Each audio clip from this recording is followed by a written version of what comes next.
A famous explorer once said that the extraordinary is in what we do, not who we are. I'd finally set out to make my mark, to find adventure. But instead, adventure found me.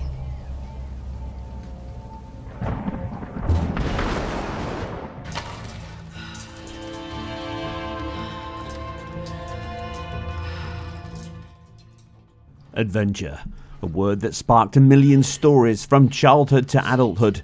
It has always been a core element to us all. The only difference is some set their sights higher than others.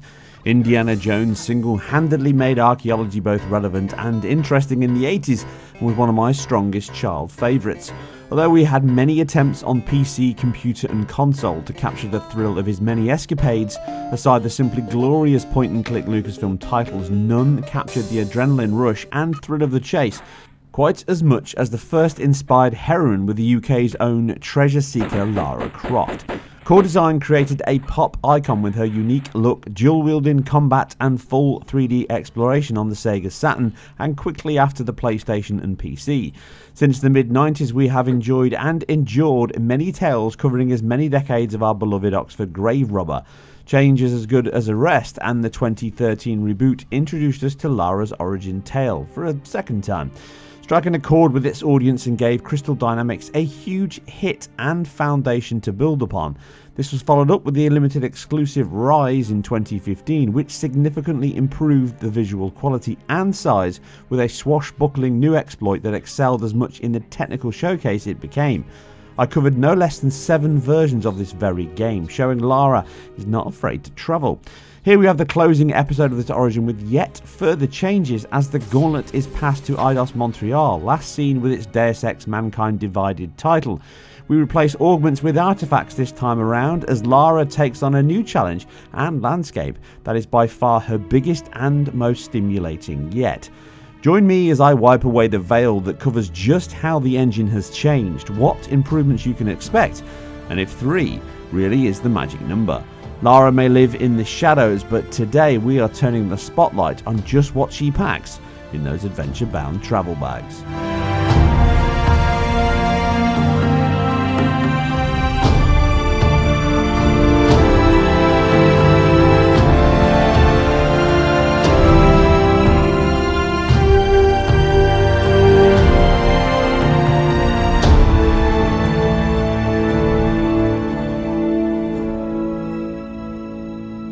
The foundations of a great game come from its engine, and Tomb Raider is built on solid foundations. Crystal Dynamics' own engine, in fact, entitled the Foundation Engine. This has been the basis for the previous 2 chapters in the reboot and now concluded in this 3rd entry. One of the many advantages it brings is a fast and iterative development cycle using the inbuilt editor Horizon. This tool allows the team, among other aspects, to design levels, tombs and areas quickly and playtest to determine what works and what does not. The central hub design from Rise is a core feature of Shadow, but on a much larger scale. The game ranges from intimate linear moments to much larger open and explorative terrain, offering up impressive expanse, detail and choice for the player. Tombs are a big part of Lara's attraction. The clue is in the name. With this latest entry, Eidos have carried the torch seamlessly from Crystal Dynamics, having worked with them across the previous 2 entries and them now swapping roles to support the engine knowledge share during this development cycle. As they already have a strong foundation in Foundation, this has evidently allowed them to hit the ground running in short time. From the 3 years it has taken from the last title to this, it instantly fits into the saga mould with little sign of the drastic shift this must have taken. Animation has always been a key element within these adventures. MOVA motion capture tech was used before and again here most likely. Rather than adopting the typical spandex suit and sticky balls, instead fluorescent paint is used, releasing the actors to feel far more natural while still allowing over 7,000 sample points to be mapped from each capture session. The technology focuses on facial capture, giving Miss Croft and crew a far more human and natural level of expression, emotion and realism within gameplay and story beats. We are again treated to subtle eye movements, nose flare, muscle and tendon simulation, and even the wrinkles of lips as they contour over teeth. This remarkable level of bone rigging, blend shapes and skin mapping only heightens the suspension of disbelief throughout the title. They are joined by a plethora of other nuanced moments that would all be but impossible for an animation team to instill themselves alone. The downside to this is, like most motion capture methods, lies within the capture points and resulting data, limiting the ways to build upon this. Luckily, the cast all to appear to be sufficiently talented to deliver some rousing moments throughout this epic adventure, and I'm sure the animators have worked tirelessly to bring those polygons to life with remarkable success. It has raised that level over Rise on that score for sure.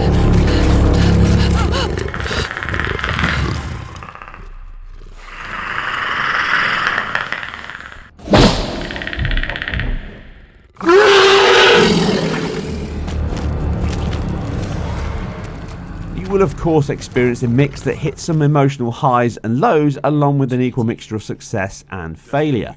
Collectively throughout this, it is better performed throughout and with a clearer understanding of just what it is trying to deliver and the path on which they want to take. Character models are impressively detailed throughout direct and indirect player control. Polygon count has certainly been better balanced here, to maximise the details without overspending the budget, with reductions on faces and hands to be used elsewhere making minor difference. Normal maps are brilliantly used to add extra depth and detail to players' faces, clothing reactions and muscle deformation. This enhances the level of mobility each of them have without making all segments reliant on vertex points and bone rigging. As the cast speak, wince, scream or cry, you can see the immense amount of effort and detail that has been spent on them, not only within the aims of the story but also with thought of the host machines.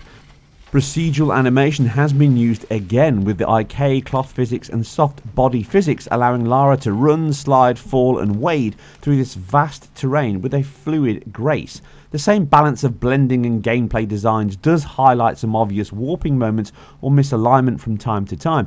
It does not divert from the impressive moveset you and the NPCs and enemies exhibit during play. The new stealth mechanic does add far more connection to Lara, now making it a genuine choice and at many times a necessity to progress. Rubbing mud on yourself and then blending into the environment works wonders to the gameplay, not to mention Lara's complexion. Now, as you slide into position and unsheath your homemade knife. That's not a knife. Eyes on target. That's a knife. This is a key addition to the game and allows a higher level of precision as you work through the camp with Rambo-like guile and an equal level of brutality. She is not yet fully self-aware, of course, just how much of a cold-blooded killer she actually is. Now, accompanying these finely balanced models is an equally high level of textured assets and PBR-based material shaders, enriching each fabric stitch or worn rock with a convincing surface detail. Skin balances a high-quality subsurface scattering pass during the real-time cutscenes, with a cheaper gameplay version that still provides an impressively rendered heroine when the camera is pressed up close.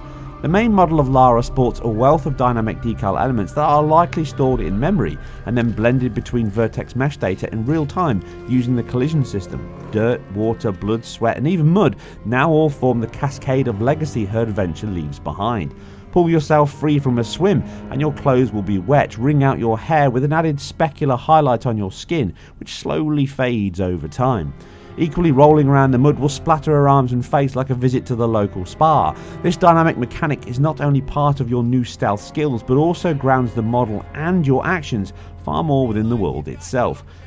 Now, that is the biggest character in this whole new adventure by far, as the polygon savings from character models have been spent on the captivating forests, mysterious caves and vast villages this journey takes you on. From looming tree branches and atmospheric fog to Amazon streams and tsunami-lashed cities, you are on a relentless barrage of sights, sounds and moments to enjoy, and each of them feels equally lavish with care and attention to the same equally high targets.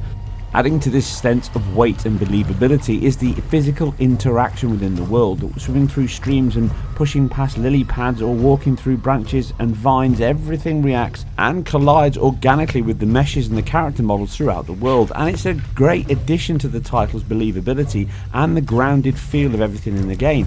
It's often an overlooked feature of these titles, especially with so much geometric bodies and obviously all the vines and overgrowth. It makes a big difference to how you play the title. Certainly in the stealth mechanic, you can see yourself physically whipping away from characters or hiding away from piranhas.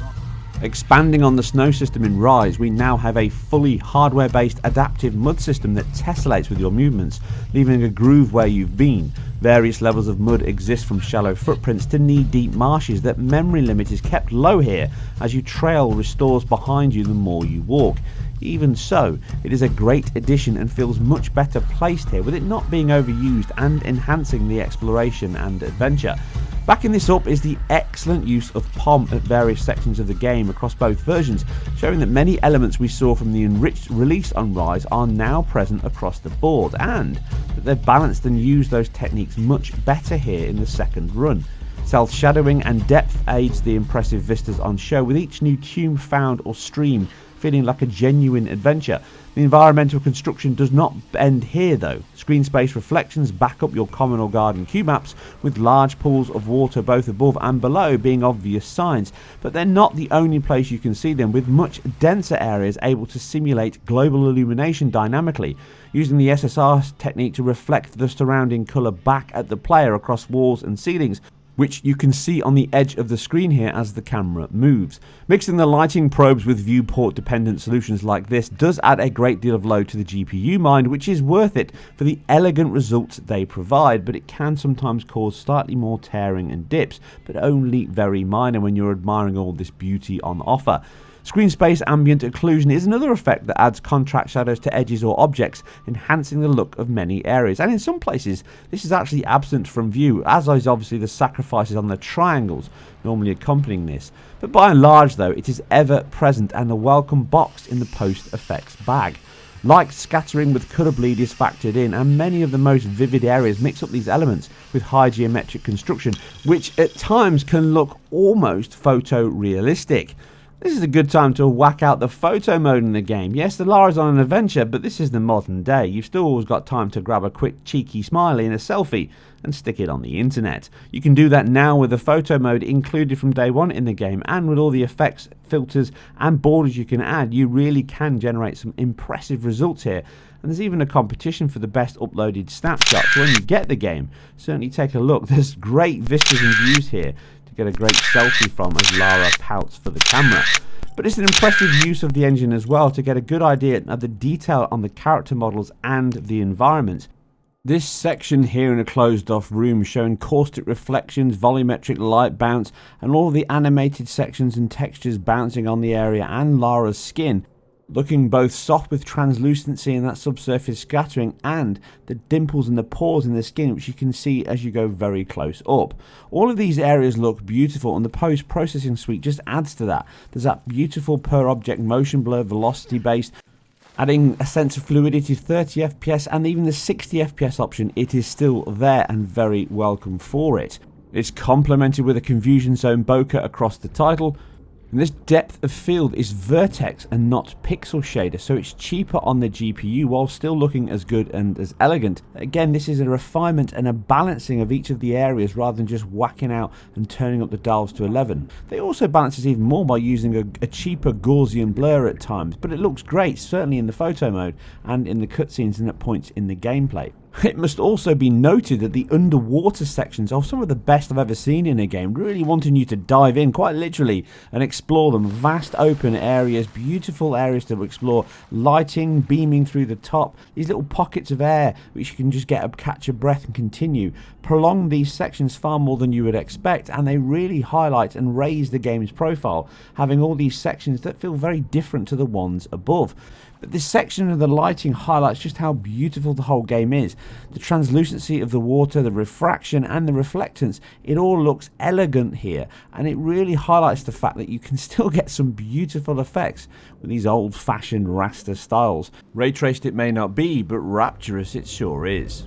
Now, not everything is perfect. I do feel that the AI could have been better. It hunts and finds you and communicates. There's points in the game where you kill one character, and if you don't kill them, then they actually have a conversation between them. So that's very good, and it's an addition.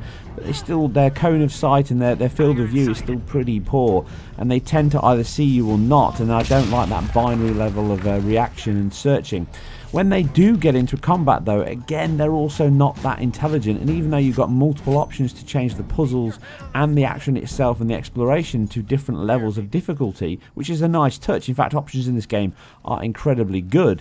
It doesn't make a significant impact to how the game plays out in those elements. But they are aware of this by balancing out where they're strong and weak, and therefore you've got a higher level of balance between tomb raiding, exploration, combat, and the new stealth mechanic, which creates a sizable shift in Lara's attack profile and also how you tackle levels overall.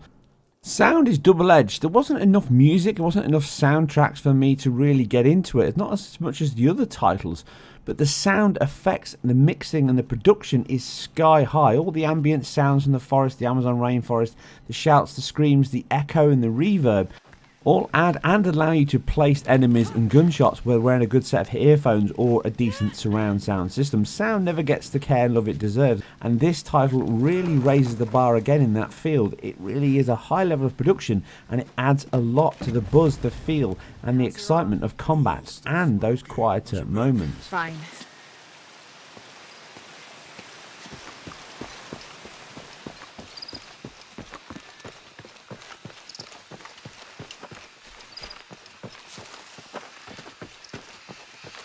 What do you think we'll find in Kuakiaku? Running water would be nice.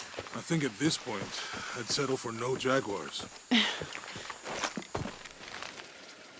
My final niggle is the HDR implementation. Again, feels like a bit of an addition. It doesn't work well with the brightness setting in the game, and it looks good, and it does add some of the darker and brighter areas, but the nit level's quite low, and it really doesn't enhance the title overall. So it feels like an addition, and it's not the best element of HDR I've ever seen. So hopefully this is something they can address in a future patch, or maybe it's just one of those titles that is a good implementation, just not a great one.